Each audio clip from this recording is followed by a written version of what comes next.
আমি সুদেব চন্দ্র কর্মকার, প্রভাষক, উদ্ভিদবিদ্যা বিভাগ, বেলকুচি সরকারি কলেজ, সিরাজগঞ্জ অনলাইনের পক্ষ থেকে সকলকে শুভেচ্ছা।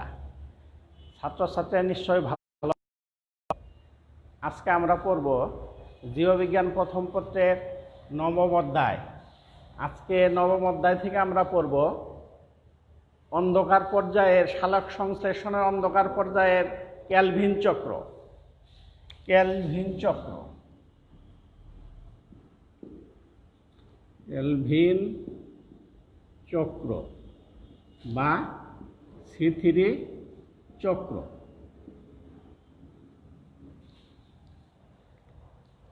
যুক্তরাষ্ট্রের ক্যালিফোর্নিয়া বিশ্ববিদ্যালয়ের ক্যালভিন ও তার দুজন সহযোগী বেসাম ও বেনসন 1956 সালে কার্বন আত্মীকরণের একটি চক্রাকার গতিপথ আবিষ্কার করেন। এনারা কার্বনের আইসোটোপ ব্যবহার করেন এবং ক্লোরেলা নামক এককোষী শৈবালে এই চক্রাকার গতিপথ আবিষ্কার করেন এবং ক্যালভিনের নাম অনুসারে এই চক্রকে বলা হয় ক্যালভিন চক্র। আর সালোক সংশ্লেষণে বিশেষ অবদানের জন্য ক্যালভিন 1961 সালে নোবেল পুরস্কার লাভ করেন। তাহলে ক্যালভিন 1961 সালে নোবেল পুরস্কার পান সালোক সংশ্লেষণে তার এই মূল্যবান অবদানের জন্য। এই চক্রের প্রথম স্থায়ী যৌগিক পদার্থ হল 3 কার্বন বিশিষ্ট 3 phosphoglyceric acid, 3 phosphoglyceric acid, glyceric acid. এই জন্য এই চক্রকে বলা হয় C3 চক্র। তাহলে এই চক্রের প্রথম স্থায়ী যৌগিক পদার্থ হল 3 ফসফোগ্লিসারিক অ্যাসিড। এই জন্য এই চক্রকে বলা হয় C3 চক্র। আর যে সমস্ত উদ্ভিদ C3 চক্রের মাধ্যমে কার্বন বিজারণ ঘটায় সেই উদ্ভিদগুলিকে বলা হয় C3। বর্ণনার সুবিধার্থে ক্যালভিন চক্রকে 2টি ভাগে ভাগ করা যায়।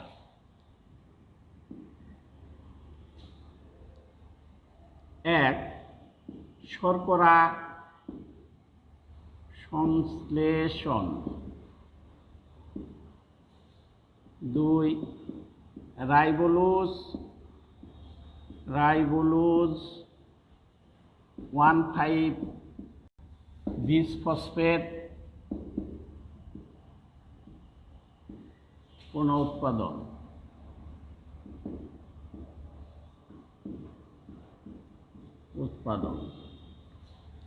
প্রথমে আমরা দেখি শর্করা সংশ্লেষ বা শর্করা কিভাবে সংশ্লেষণ ঘটে। শর্করা সংশ্লেষ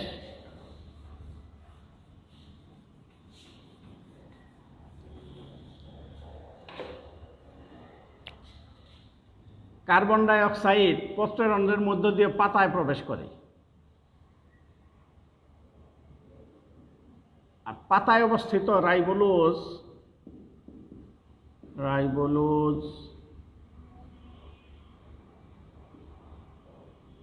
1,5-বিসফসফেট কার্বন ডাইঅক্সাইড গ্রহণ করে রাইবোলোজ বিসফসফেট কার্বক্সিলেজ সংক্ষেপে রুবিস্কো এনজাইমের উপস্থিতিতে 6 কার্বন বিশিষ্ট একটি অস্থায়ী যৌগের সৃষ্টি করে। 6 কার্বন বিশিষ্ট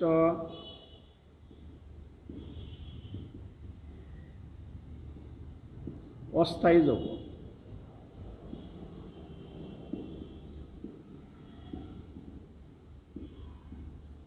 যেটি সাথে সাথে এক অণু পানির সাথে যুক্ত হয়ে প্রথম স্থায়ী যৌগ 3 ফসফোগ্লিসারিক অ্যাসিড তৈরি করবে। 3 ফসফোগ্লিসারিক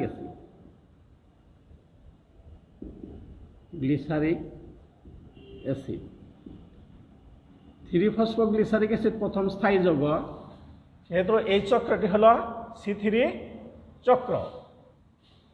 3-ফসফোগ্লিসারিক অ্যাসিড আলোক পর্যায়ে সৃষ্ট এটিপি এর সঙ্গে যুক্ত হয়ে তৈরি করবে 1,3-বিশ-ফসফোগ্লিসারিক অ্যাসিড। 20-ফসফোগ্লিসারিক অ্যাসিড।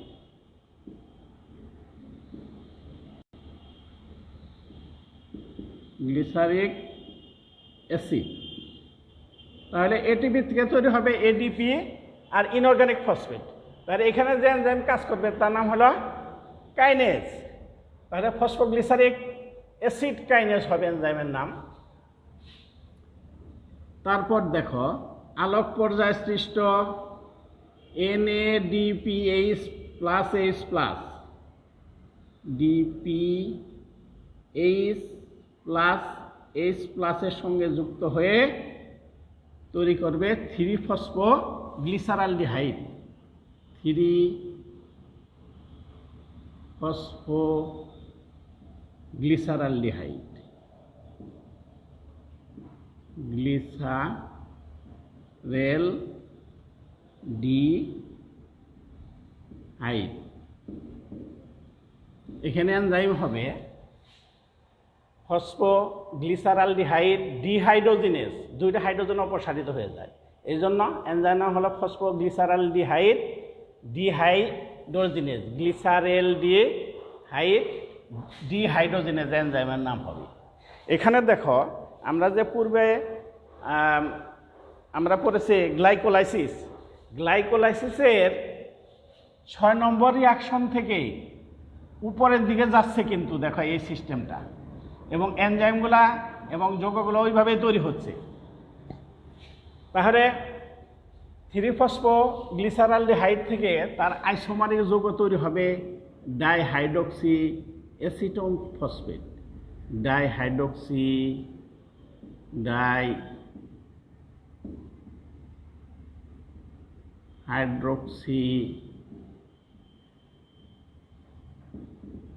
Acetone phosphate. এখানে এনজাইম হবে আইসোমারেজ। এই জন্য 3-ফসফোগ্লিসারালডিহাইড এবং ডাইহাইড্রক্সি অ্যাসিটোন ফসফেট পরস্পর আইসোমারিক যৌগ। এখানে এনজাইম নাম হবে ফসফোট্রায়োজ আইসোমারেজ। এটি পরস্পর আইসোমারিক যৌগ। তারপর দেখো এক অণু 3-ফসফোগ্লিসারালডিহাইড এবং এক অণু ডাইহাইড্রক্সি একত্রিত হয়ে তৈরি হবে ফ্রুক্টোজ 1,6-বিশ-ফসফেট। এখানে এনজাইম হবে অ্যালডোলেজ। 3-ফসফোগ্লিসারালডিহাইড ডাইহাইড্রক্সি অ্যাসিটোন ফসফেট তৈরি হবে ফ্রুক্টোজ 1,6-বিশ-ফসফেট। এখানে যে এনজাইম ব্যবহার হবে সেটা হলো অ্যালডোলেজ। 3-ফসফোফ্রুক্টোজ 1,6-বিশ-ফসফেট, এখান থেকে এখনো ফসফেট হারিয়ে তৈরি হবে ফ্রুক্টোজ 6-ফসফেট।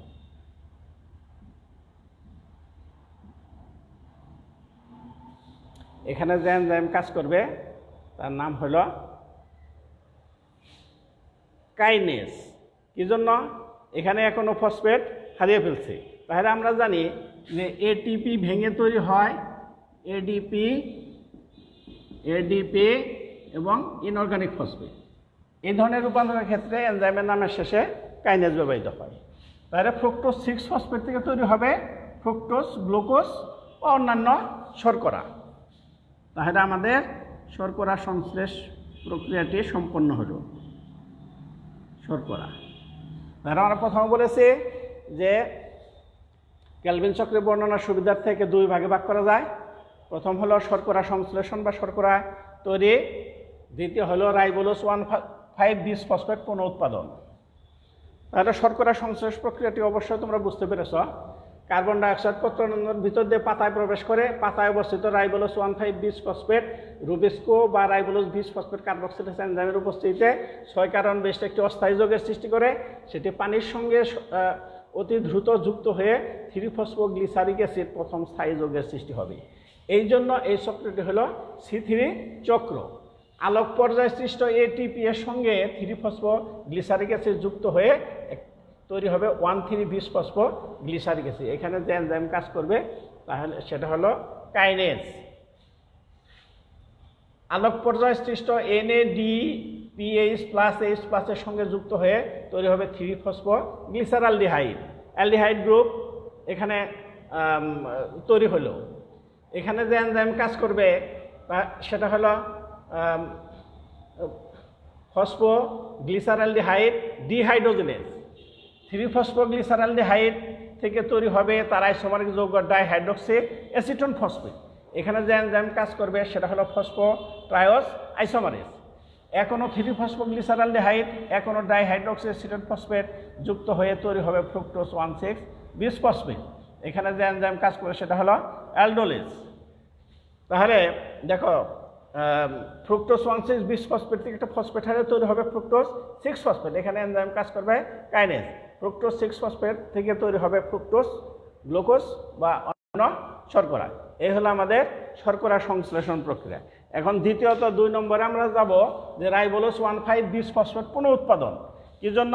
রাইবোলোজ 1,5-বিসফসফেট পুনরায় উৎপাদিত না হলে চক্র এক সময় বন্ধ হয়ে যাবে। তাহলে দেখো এখনো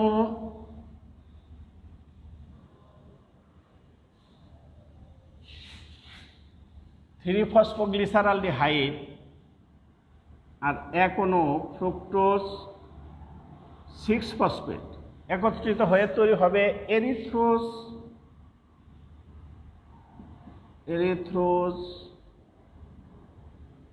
4-ফসফেট। এখানে যে এনজাইম কাজ করবে তার নাম হলো ট্রান্সকিটোলেজ।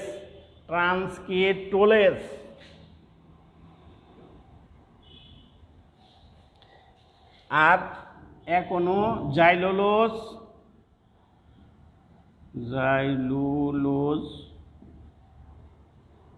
5-ফসফেট। তাহলে এখনো 3-ফসফোগ্লিসারালডিহাইড এবং এখনো ফ্রুক্টোজ 6-ফসফেট ট্রান্সকিটোলেজ এনজাইমের উপস্থিতিতে তৈরি হবে এরিথ্রোজ 4-ফসফেট জাইলুলোজ 5-ফসফেট। এরিথ্রোজ 4-ফসফেট ডাইহাইড্রক্সি অ্যাসিটেট ফসফেটের সঙ্গে যুক্ত হয়ে তৈরি হবে শ্যাডোহেপ্টোলোজ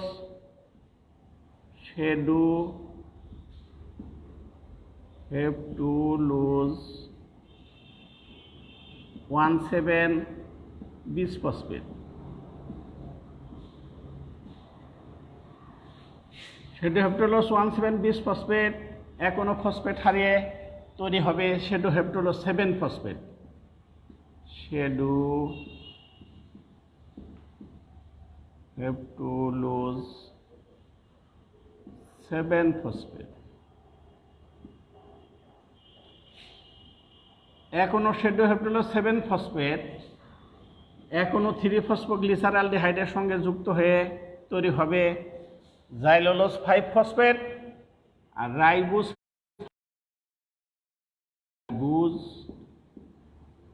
5-ফসফেট। এখানে যে এনজাইম কাজ করবে তার নাম হলো ট্রান্সকিটোলেজ। তাহলে এখনো শ্যাডোহেপ্টোলোজ 7-ফসফেট এখনো 3-ফসফোগ্লিসারালডিহাইডের সঙ্গে যুক্ত হয়ে ট্রান্সকিটোলেজ এনজাইমের উপস্থিতি তৈরি হলো জাইলুলোজ 5-ফসফেট এবং রাইবোজ 5-ফসফেট। এখন রাইবোজ 5-ফসফেট আইসোমারেজ এনজাইমের উপস্থিতিতে তৈরি হবে তার আইসোমারিক যৌগ রাইবোলোজ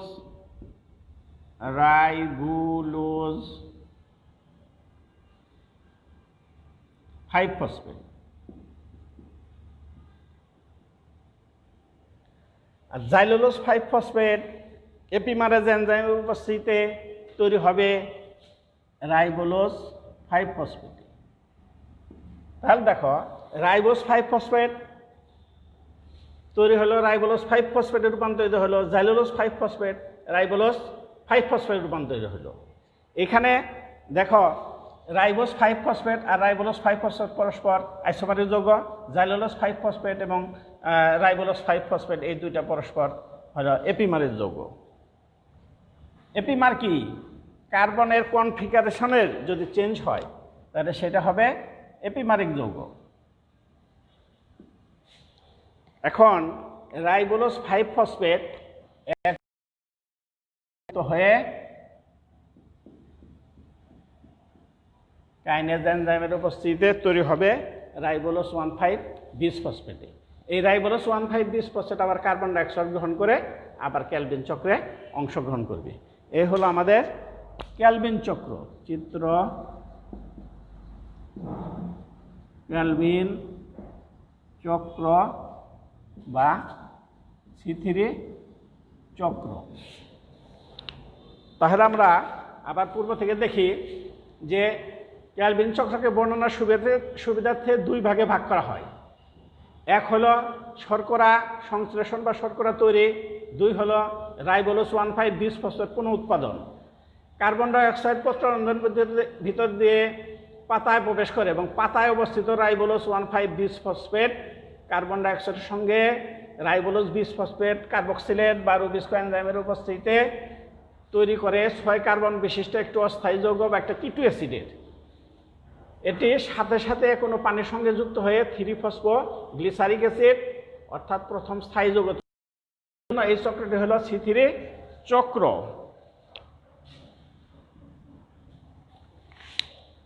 এখন আলোক পর্যায়ে সৃষ্ট এটিপি ভেঙে তৈরি হয় এডিপি এবং আইপি।